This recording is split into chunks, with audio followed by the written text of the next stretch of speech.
이번에는 현장 특파원 리포트 시간입니다. 한국경제신문의 강현우 베이징 특파원 연결돼 있습니다. 자, 강 기자, 먼저 전일 마감했던 중국 증시에서 특징적인 부분부터 전해주시죠. 네, 어제 중국 본토 증시는 그동안 강세를 이어왔던 전기차와 배터리 주식들이 약세를 보이면서 하락 마감했습니다. 상하이 종합지수는 0.24%, 선전 성분지수는 0.41% 내렸습니다. 반면 홍콩 항생지수는 0.24% 올랐습니다. 홍콩 증시를 통한 본토 주식 매수인 북향자금은 어제 11억 위안, 약 2천억 원 매수 우위를 보였습니다. 5일 연속 순매수 행진입니다. 중국 본토 자금의 홍콩 주식 거래인 남향자금은 13억 위안 순매수를 나타냈습니다. 중국 정부가 그제 노년층 지원 종합대책을 내놨는데요. 그 수혜가 예상되는 바이오, 제약, 헬스케어 업종이 강세를 보였습니다. 반면 중국 대표 배터리주인 CATL이 1.5%, 전기차율이 비아디가 3.2%씩 빠지는 등 전기차 관련 주식들은 약세를 나타냈습니다. 홍콩 증시에서는 빅테크 규제 강화 소식이 있었는데도 시가총액 1위인 텐센트와 2위 알리바바가 동반 상승했습니다. 네, 어제 중국 증시 상황부터 자세하게 짚어봤고요. 최근에 전략 비축유 방출 이슈가 상당히 뜨겁습니다. 중국도 미국의 요청에 따라서 동참을 하겠다는 입장인데 여기에 대해서 현지 반응들은 어떻습니까? 미국은 지난 24일 전략 비축유 5천만 배럴을 방출한다고 발표했고요. 중국, 일본, 영국도 동참한다고 밝혔습니다. 중국은 실제 상황과 수요에 따라 비축유 방출을 안배하겠다는 입장을 유지했습니다. 미국의 요청을 적극적으로 수용하는 모양새는 피하면서도 결국은 비축유를 내놓겠다는 얘기로 해석이 됩니다. 다만 방출 규모나 시기 방식 등은 아직 공개하지 않고 있습니다. 중국은 지난 9월에도 자국 산업 필요에 따라 사상 처음으로 비축유 738만 배럴을 경매로 매각했습니다. 중국은 세계 최대 원유 수입국입니다.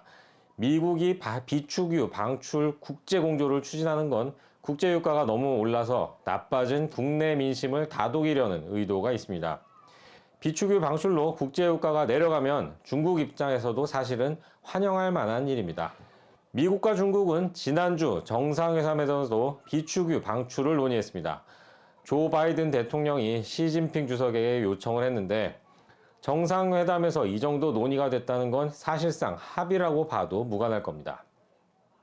전략 비축유는 말 그대로 전쟁에 대비하는 자원입니다. 중국은 대만을 무력을 써서라도 통일한다는 목표를 공공연하게 내놓고 있죠. 그런데 비축유를 내놓는다는 건 그만큼 중국과 대만이 가까운 시일 내에 전쟁을 벌일 가능성은 낮아진다는 얘기로 볼 수 있습니다. 이번 정상회담에서 미국은 실리를, 중국은 명분을 챙겼다는 분석이 나오는데요. 중국 입장에서는 이번에 바이든 대통령이 대만의 독립을 지지하지 않는다, 하나의 중국이라는 정책을 인정한다고 해준 것만으로도 충분한 성과를 거뒀다고 할 수 있습니다. 미국은 중국에게 명분을 주면서 비축유 방출과 같은 실리를 확보했다고 볼 수 있습니다. 여기에 최근 중국이 반독점 기구를 국가급 조직으로 격상시키자 빅테크 기업들이 긴장을 하고 있는데요. 끝으로 이 부분까지 짚어주시죠. 네, 어제는 중국 최대 인터넷 기업인 텐센트가 당국의 제재로 당분간 중국판 카카오톡인 위챗을 비롯한 모든 기존 앱을 업데이트할 수도 없고 새로운 앱을 출시할 수도 없게 됐다는 소식이 나왔습니다. 중국 정부가 내세운 이유는 개인정보보호법입니다. 이 법은 지난 1일부터 시행됐는데요. 다른 나라의 개인정보보호법과 달리 기업이 수집한 개인정보에 대한 국가의 통제권을 강화하는 내용도 들어 있습니다. 텐센트가 출시한 앱은 12억 명이 쓰는 위챗을 포함해 70여 개에 달합니다. 이와 별도로 텐센트가 내놓은 온라인 게임도 100개가 넘습니다. 텐센트는 신사업에도 제약을 받게 됐고요. 연간 매출이 5%가량 줄어들 수 있다는 분석도 나왔습니다. 중국은 지난 15일 한국의 공정거래위원회 격인 국가시장감독관리총국 내에 반독점 업무를 담당하는 반독점국을 국가급 기관으로 승격하고 수장에 간린 차관을 임명하는 조직 개편을 단행했습니다. 반독점국 앞에 국가를 붙여서 국가반독점국으로 만든 겁니다. 앞으로 독립적 권한을 갖고 적극적으로 반독점 행위들을 적발한다는 계획입니다.